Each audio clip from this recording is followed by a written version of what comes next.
अल्हम्दुलिल्लाहि रब्बिल आलमीन अस्सलातु वस्सलामु अला रसूलिल अमीन व अला आलिहि व अस्हाबिहि अजमईन। क़ाल अल्लाहु तआला फ़िल क़ुरानिल मजीद वल फ़ुरक़ानिल हमीद। अऊज़ु बिल्लाहि मिनश शैतानिर रजीम। बिस्मिल्लाहिर रहमानिर रहीम।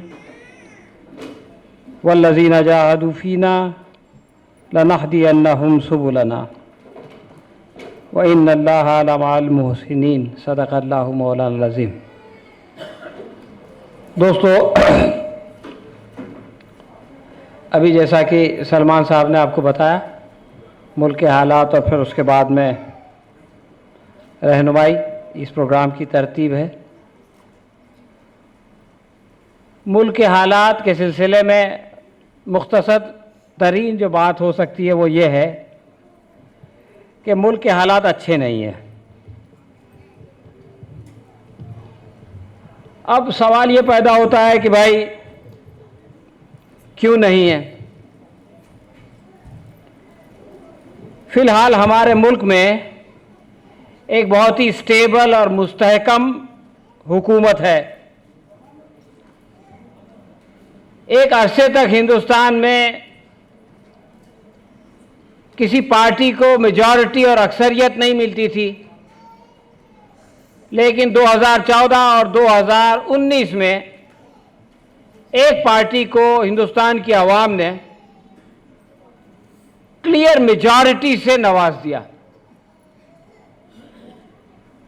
और वो पार्टी जिस इलाक़े का हिस्सा है, जिसको हम एनडीए कहते हैं, उसके आज की तारीख में लोकसभा के अंदर 351 अरकान है।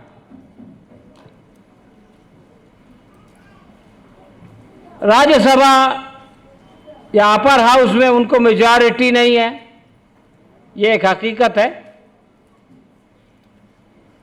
लेकिन इसके बावजूद इस सेशन में ये बात साबित हो गई कि वो लोगों को डरा धमका कर, लोगों को लालच देकर, खरीदो फरोख्त करके जो मर्जी है वो बिल पास करा सकते हैं। तो दोस्तों, इसके चलते ये जो पहला सेशन हुआ 2019 के बाद वाला, इसमें बहुत सारे कानून बने। यहां तक के दावा किया गया कि 1952 के बाद से यह सबसे ज्यादा प्रोडक्टिव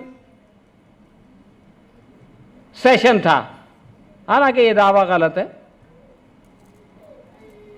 लेकिन यह हकीकत है कि पिछले 40 सालों में पार्लियामेंट का कोई एक पहला सेशन इतना ज्यादा कामयाब नहीं रहा, अगर आप इसको कामयाब कहते हैं तो, या प्रोडक्टिव नहीं रहा कि जितना यह सेशन था। इतने सारे कवानीन कभी नहीं बने। तो सवाल यह है कि जब हुकूमत इस पोजीशन में है कि वो जो चाहे कानून बना सकती है, अवाम की फलाह और बहबूद के लिए जो चाहे इक़दाम कर सकती है, उसको कोई रुकावट नहीं है, तो आखिर मुल्क के हालात अच्छे क्यों नहीं हैं? इससे पहले यह बात कही जाती थी कि हुकूमत तो अवाम का भला करना चाहती है, लेकिन इस पे इख्तिलाफ या अपोजिशन ये करने नहीं देता। अब तो वो सिचुएशन नहीं है। तो दोस्तों, हालात इसलिए अच्छे नहीं हैं कि हुकूमत ने इस प्रोडक्टिव सेशन में जो कवानीन बनाए, उनमें से चंद का मैं आपको जिक्र करता हूं। सबसे पहला कानून पास हुआ 3 तलाक का। इस 3 तलाक के बाद आरटीआई की जान निकाली गई, यूएपीए के कानून को सख्त किया गया, एनआईए की बात की गई, 370 हटाने का मामला, 335A हटाने का मामला, ये सब कवानीन एक के बाद एक के बाद एक के बाद एक के बाद पास होते रहे। इसलिए ऑर्डिनेंस बने हुए थे, अगर नहीं पास करते तो लैप्स हो जाता। सवाल यह है कि इन कवानीन से क्या इस मुल्क की आवाम के अच्छे दिन आएंगे?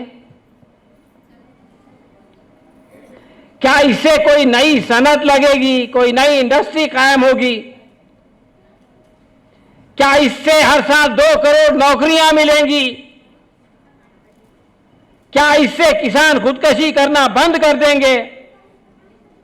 क्या इससे मुल्क में खुशहाली आएगी? क्या इससे हर एक के अकाउंट में 15 लाख रुपए जमा हो जाएंगे? सियासत बल्कि समाजियात की अलिफ बे जीम दाल अबजद जानने वाला शख्स भी जो है वो ये कहेगा कि इन बिलों का, इन कवानीन का अवाम की फलाह और बहबूद से कोई दूर का भी वास्ता नहीं है। अब जब अवाम की फलाह बहबूद का काम ही ना हो तो अवाम की फलाह बहबूद कैसे हो?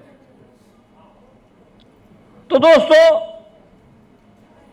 आजकल देखिए हमारे वजीर आजम पहले ये बात कहा करते थे कि अच्छे दिन आने वाले हैं, नौकरियां मिलने वाली हैं, मेक इन इंडिया होने वाला है। अब तो उन्होंने ये कहना बंद कर दिया, बल्कि आज की तारीख में जो सबसे बड़ी खबर है वो ये है कि जिन वादों को आप पूरा नहीं कर सकते हैं उन वादों को करो ही मत। यानी पहले तो वादा कर करके हम लोगों को बहलाया जाता था। अब वजीर आजम, हालांकि वो खुद इस पर अमल नहीं कर सकेंगे, सियासतदानों को उन बातों पर अमल करना जरूरी नहीं होता जो कहते हैं, लेकिन ये कि उनको एहसास तो हो रहा है कि हमसे कुछ होता जाता नहीं है। वादे हम लोग कर लेते हैं लेकिन जो है उस पर अमल दरामद नहीं हो रहा है। तो अभी क्या हो रहा है? 26 जनवरी को आपने तकरीर सुनी होगी, $5 ट्रिलियन की मईशत बनाना है। हिंदुस्तान को $5 ट्रिलियन की मईशत बनाने के लिए हिंदुस्तान का खुशहाल होना जरूरी नहीं है। अगर मुट्ठी भर सनत सरमायादार अमीर से अमीर तर हो जाएं और बाकी अवाम गरीब से गरीब तर हो जाए, तब भी हिंदुस्तान $5 ट्रिलियन की इकोनॉमी बन सकती है। तो $5 ट्रिलियन का जो सपना दिखाया जा रहा है, इसके अंदर अवाम की फलाह और बहबूद का कहीं दूर दूर तक अता पता नहीं है। और यह सपना भी बस सपना है, इसलिए कि जो माहिरीन माशियात है वो ये कहते हैं कि $5 ट्रिलियन की इकोनॉमी बनने के लिए अगले 5 साल में हिंदुस्तान की जीडीपी का ग्रोथ जो है वो कम से कम 8% होना चाहिए। पीएमओ की ऑफिस में जो चीफ एडवाइजर है उनका ये ख्याल है कि 7% भी मुश्किल है, 6.5% होगा।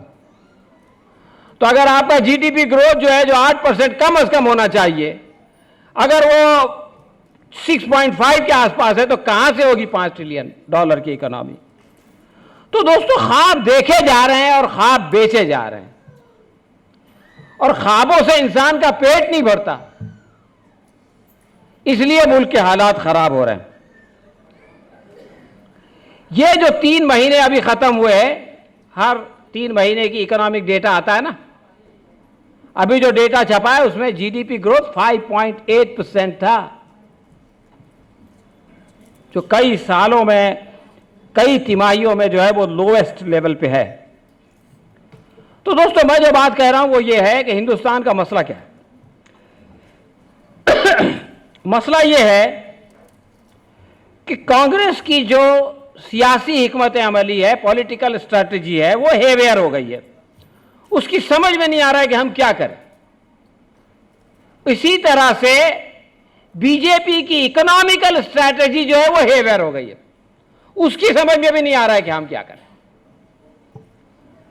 इस मुल्क का फिलहाल सबसे बड़ा मसला यह है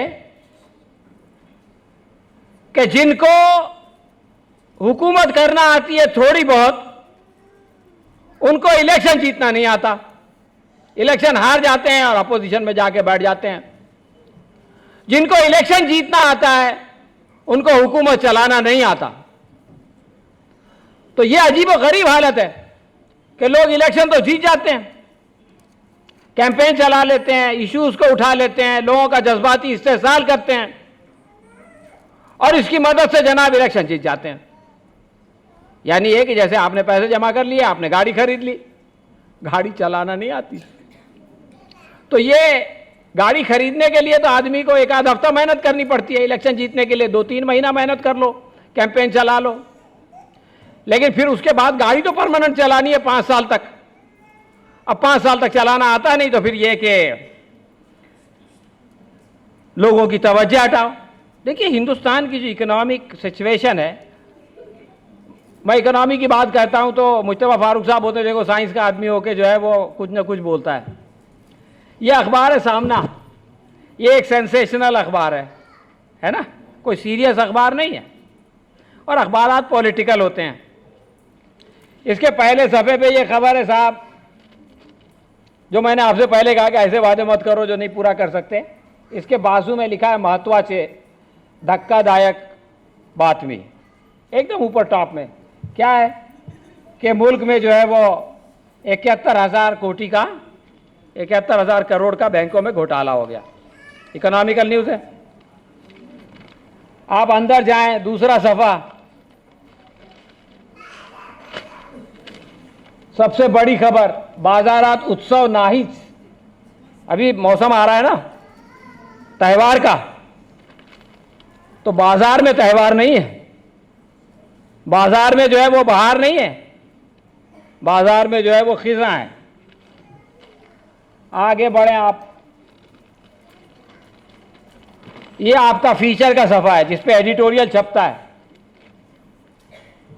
इसमें सबसे जो मेन लीड आर्टिकल है उसकी हेडिंग है मंदीचे सावट आणि बिकट वाट। यह आज का अखबार है और यह सामना अखबार है। यह उस पार्टी का अखबार है जो कि एनडीए में शामिल है, एनडीए का एक घटक है, और ये यहां की हुकूमत में शरीक है सूबे की। तो आप ये देखें कि ये मसला कितना शदीद है, किस तरह से जब पानी यहां तक आ गया तब ये खबरें छपने लगी, उससे पहले ये खबरें नहीं छपती थी। लेकिन इस पर हमारे वजीर आजम और वजीर खजाना बात नहीं करते।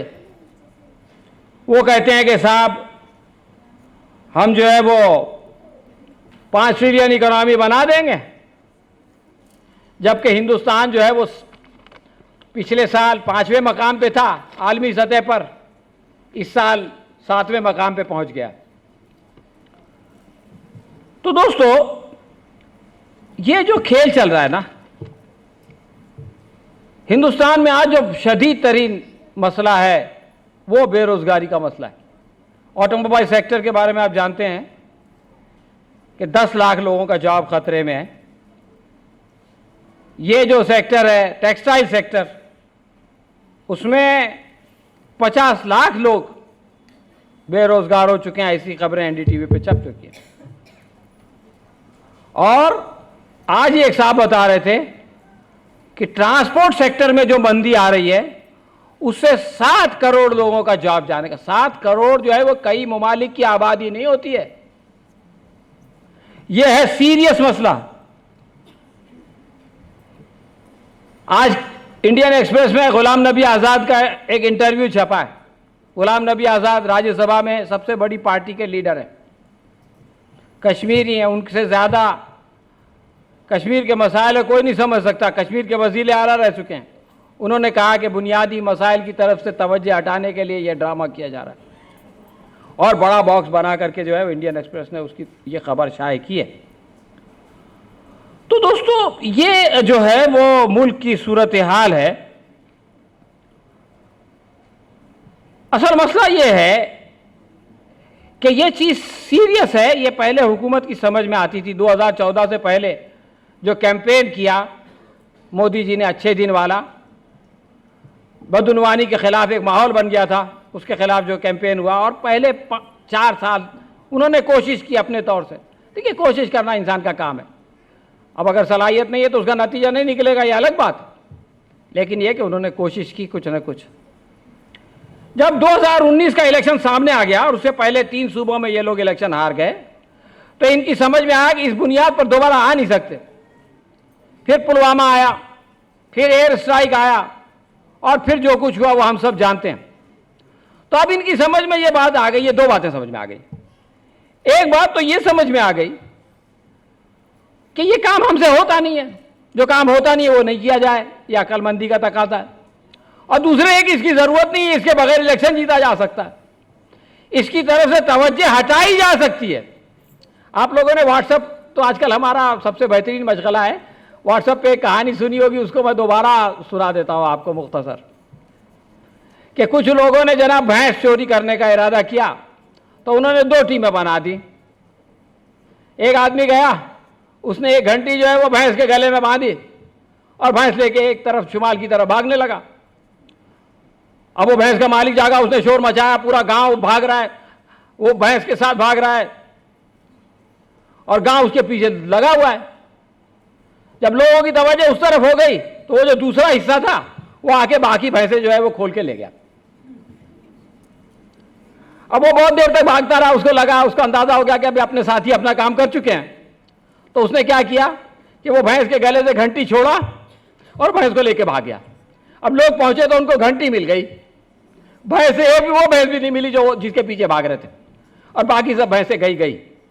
तो दोस्तों ये हिंदुस्तान की सूरत हाल है फिलहाल, कि जो हमारी बुनियादी मसाइल है उसकी तरफ से तवज्जो हटाने के लिए मुख्तलिफ किस्म का शोर शराबा किया जा रहा है, लोगों को डराया जा रहा है। देखिए ये जो डराने वाली बात है ना, हम लोग आमतौर से समझते हैं मुसलमानों के खिलाफ तो 3 तलाक का मामला था, बाकी चीजें हम लोग समझते हैं कि सिर्फ हमारे लिए। आप ये देखें कि अर्बन नक्सलाइट्स में कोई मुसलमान था? यूएपीए क्या जरूरी है कि उनके खिलाफ ना लगे? डेफिनेटली लगेगा। संजीव भट्ट का मामला मैंने अभी पिछले दिनों जिक्र किया था कि उसको 30 साल बाद एक मामले में उम्र कैद की सजा मिली। आपको पता है वो मामला क्या था? मामला यह था कि उसने एक आदमी को गिरफ्तार किया। बंद कर दे अजान में, बंद कर दो।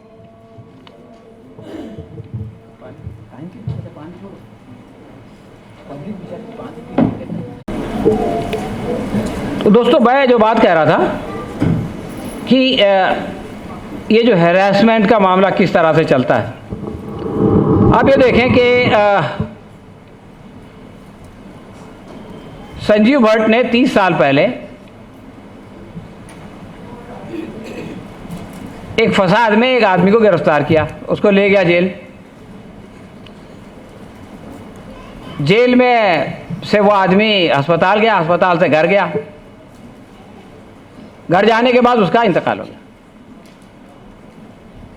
उसका इंतकाल कस्टडी में नहीं हुआ, उसको इलाज करने के लिए अस्पताल भेजा गया था। उसके बाद 15-20 साल तक संजीव भट्ट जो है वो मुलाजिमत में रहे, उनके खिलाफ कोई एक्शन नहीं हुआ। लेकिन जब फसाद के बाद उन्होंने मोदी जी के खिलाफ गवाही दी और बयानात दिए तो ये हुआ जनाब कि उसके जो रिश्तेदार थे जिन्होंने कंप्लेन की थी कि ये आदमी का इंतकाल जो घर पे हुआ है वो पुलिस में मारपीट की वजह से हुआ था, उस मुकदमे में संजय भट्ट को उम्र कैद की सज़ा हो गई। तो मैं जो बात आपसे कहना चाहता हूँ वो ये है कि किस तरह से लोगों को डराया जा रहा है। हिरेन पांड्या का तो खैर कांटा ही निकाल दिया गया था, लेकिन इसके साथ जो हुआ, हमारे यहाँ जो जज साहब थे लोया साहब, उनके साथ क्या हुआ उसकी तफसील आप लोगों ने पढ़ी होगी कारवान डेली, और उसके बाद किस तरह से फैसले बदले। दोस्तों एक सवाल ये है कि आखिर आपके पास इख्तिदार है, आपके पास तमाम वसाइल है, तो आपको लोगों को डराने धमकाने की, झूठ फैलाने की और नफरत फैलाने की क्या जरूरत है? संघ परिवार के बारे में हर हफ्ते 2 हफ्ते में एक व्हाट्सएप मैसेज आता है और उसमें बताया जाता है कि ये कितनी बड़ी तंजीम है और कितनी अजीम तंजीम है और इसकी कितने लोग हैं इसके साथ और कितने इदारे हैं वगैरह वगैरह, और मुसलमानों को हार दिलाई जाती है कि भाई तुम्हारे पास तो ऐसा कुछ है ही नहीं, तुम क्या हो इसके सामने, मच्छर है। लेकिन मैं ये बात पूछता हूं कि जब आप इतनी बड़ी तंजीम के मालिक हैं, जब आपके पास हिंदुस्तान की पूरी हुकूमत है, इख्तिदार है, ज़राए अबलाग को आपने तकरीबन ख़रीद लिया है, तो सवाल ये है कि आप लोगों को अपने नज़रियात से कन्विंस क्यों नहीं करते, लोगों को अपना हमनवा क्यों नहीं बनाते, लोगों की फलाह बहबूद का काम करके उनका दिल क्यों नहीं जीतते? इसके लिए तो आपको पैसा चाहिए, इसके लिए आपको मीडिया चाहिए, दोनों चीज़ें आपके पास है। हुकूमत चाहिए, वो भी आपके पास है। खौफ क्यों फैलाते हैं, डराते क्यों हैं, झूठ क्यों फैलाते हैं? मीडिया जो है वो आज फेक न्यूज की फैक्ट्री क्यों बन गया है? उसकी वजह यह है दोस्तों कि इनको यह पता है कि हमारे नजरिए में दम नहीं है, हमारी आइडियोलॉजी कमजोर है, ये लोगों को जोड़ नहीं सकती है, लोगों को बांट सकती है। हम हिंदू मुसलमानों को आपस में बांट सकते हैं, हम हिंदुओं को आपस में बांट सकते हैं जात पात की बुनियाद पर। तो ये जो हमारा नजरिया है, ये लोगों को जोड़ के, लोगों को साथ ले करके इस मुल्क को तरक्की देने की सलाहियत अपने अंदर नहीं रखता, और खुद हमारे अंदर भी ये सलाहियत नहीं है, यानी आरएसएस वालों के बारे में कह रहा हूं मैं, कि हम जो है इस मुल्क की फलाह व बहबूद का कोई काम कर सके। ये एहसास इनसे ये सब करवा रहा है। कोई आदमी ये नहीं कहता कि मेरे अंदर ये एहसास है जुर्म है, लेकिन ये कि उसका अमल इसकी चुगली खाता है कि उसका एहसास और जुर्म से ये बात करवा रहा है। तो दोस्तों, ये जो सिलसिला है इसमें सबसे पहले फायरिंग लाइन पे मुसलमान है और उसके बाद बाकी दीगर लोग हैं। मुसलमानों को भी ये लोग डरा रहे हैं, एनआरसी आ जाएगा, सब लोग गैर वो कैंप में भेज दिए जाएंगे। जर्मनी में ऐसा हुआ था, उनदलस तक। एक मजमून तो मेरे को हर हफ्ते आता है, वो पता नहीं जिसने लिखा था उसको याद है कि नहीं, दलित वॉइस के एडिटर को, लेकिन वो लोग भेज भेज के सवाब कमाने में लगे हुए। पता नहीं उनको किसने बता दिया कि इस मजमून को बार बार भेजने से हिंदुस्तान को क्या बना दिया जाएगा, वो जो यूरोप के किसी मुल्क में। तो दोस्तों, ये जो मसला है कि इसके ज़रिए से जो हमारे अंदर खौफ पैदा करने की, इनसिक्योरिटी पैदा करने की कोशिश की जा रही है, अदम तहफ़्फ़ुज़ का जो एहसास पैदा करने की कोशिश किया जा रहा है, ताकि आप हमेशा डरे रहें, आप की तवज्जो बुनियादी मसाइल की तरफ ना जाए, आप लोगों की तवज्जो बुनियादी मसाइल की तरफ मबजूल ना कराएं,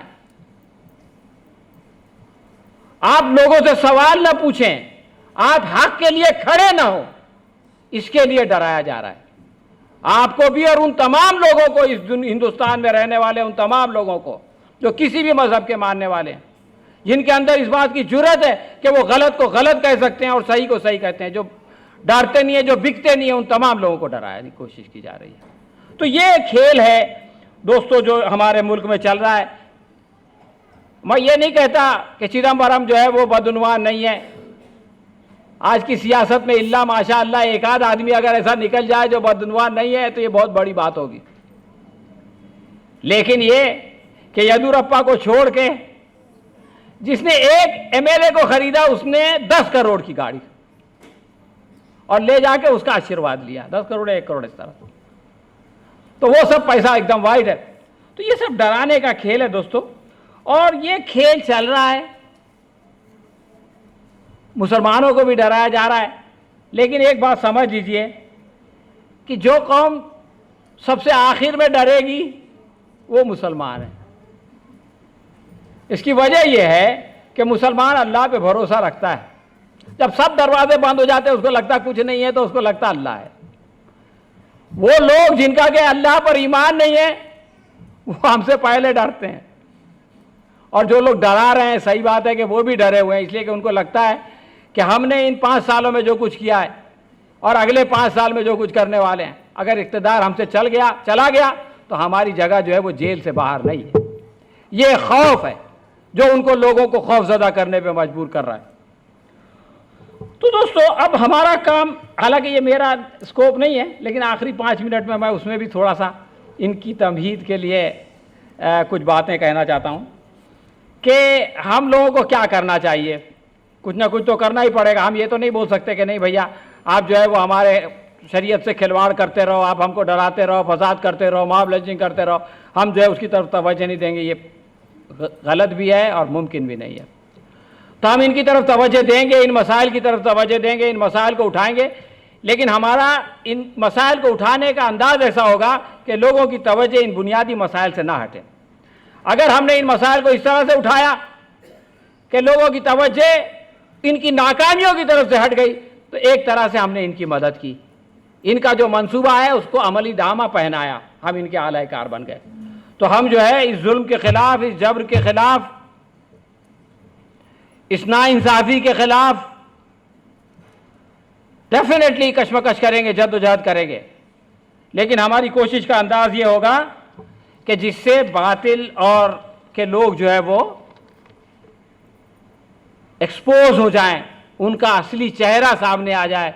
उन्होंने जो अपने चेहरे पर एक नकाब डाली हुई है जिससे लोगों को धोखा दे रहे हैं, वो नकाब जो है वो तार तार हो जाए।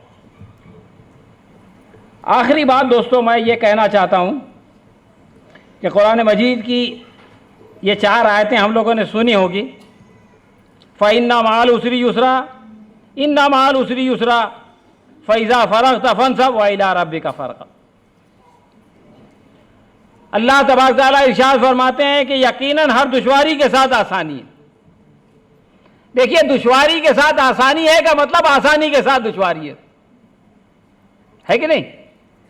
लेकिन जब आप ये कहते हैं कि आसानी के साथ दुश्वारी है, तो जो आदमी आसानी में है उसके अंदर एक डर पैदा हो जाता है, यार ये चली जाएगी। लेकिन जब आप ये कहते हैं कि दुश्वारी के साथ आसानी है, तो जो आदमी दुश्वारी में है वो उसके अंदर एक उम्मीद पैदा होती है कि ये दुश्वारी चली जाएगी। तो ये अल्लाह तबारक ताला का अंदाज है कि हर दुश्वारी के साथ आसानी है, बेशक हर तंगी के साथ फरागी है। अल्फाज सेम है लेकिन तर्जुमा अलग अंदाज में किया गया, यानी इसको दोहराया गया और फिर फरमाया गया फ़इज़ा फ़रग़्त फ़ंसब, कि जब फारिग हो तो मेहनत कीजिए। इसका लफ्जी तर्जुमा होगा। अल्लामा ताहिर अल कादरी इसका तर्जुमा ब्रैकेट में 2 अल्फाज लिखते हैं कि जब कार्य रिसालत से फारिग हो तो इबादत और रियाजत करने में मेहनत कीजिए, यानी मेहनत कीजिए। उसको एक्सप्लेन किया उन्होंने और फारिग होने को एक्सप्लेन किया, और आखिर में फरमाया गया और अपने परवरदिगार की तरफ रग़बत कीजिए। फ़इज़ा फ़रग़्त व इला रब्बिका फ़रग़ब। तो दोस्तों, ये जो आयात है ना, ये एक ख़ास माइंड सेट को डेवलप करती हैं। वो माइंड सेट क्या है? उसकी पहली बात यह है कि इंसान जब मुश्किल हालात को देखता है तो उसको लगता है कि ये परमानेंट है, ये कभी नहीं बदलेंगे। तो इसमें अल्लाह तबारक ताला फरमा रहा है कि ये तुम्हारी गलत फहमी है। लोग बोलते हैं ना, अब 20 साल 25 साल, यानी वो लोग ये बोलते हैं कि 20-25 साल बाद बदलेंगे। लेकिन हमको ऐसा लगता है कि 20-25 साल के दरमियान तो क़यामत ही आ जाएगी, तो फिर क्या फ़ायदा बदलने का। लेकिन दोस्तों, हालात को बदलने में वक्त नहीं लगता। जिस तेज़ी से इधर से उधर, उसी तेज़ी से उधर से इधर भी हो जाते हैं। तो ये उम्मीद हमारे अंदर होनी चाहिए, इसके बगैर हम जो है वो जद्दोजहद और मेहनत नहीं कर सकते। लेकिन एक सवाल ये है, आखिरी सवाल, कि हालात बदलेंगे, अल्लाह तबारक तआला इरशाद फरमा रहा है, तो हम क्या करें? हम इंतज़ार करें, हाथ पे हाथ रखे बैठे रहें कि ठीक है, अब जब हालात बदलेंगे तब हम काम करेंगे, तब तक के लिए आराम करें? आगे वाली आयत ये कहती है कि नहीं,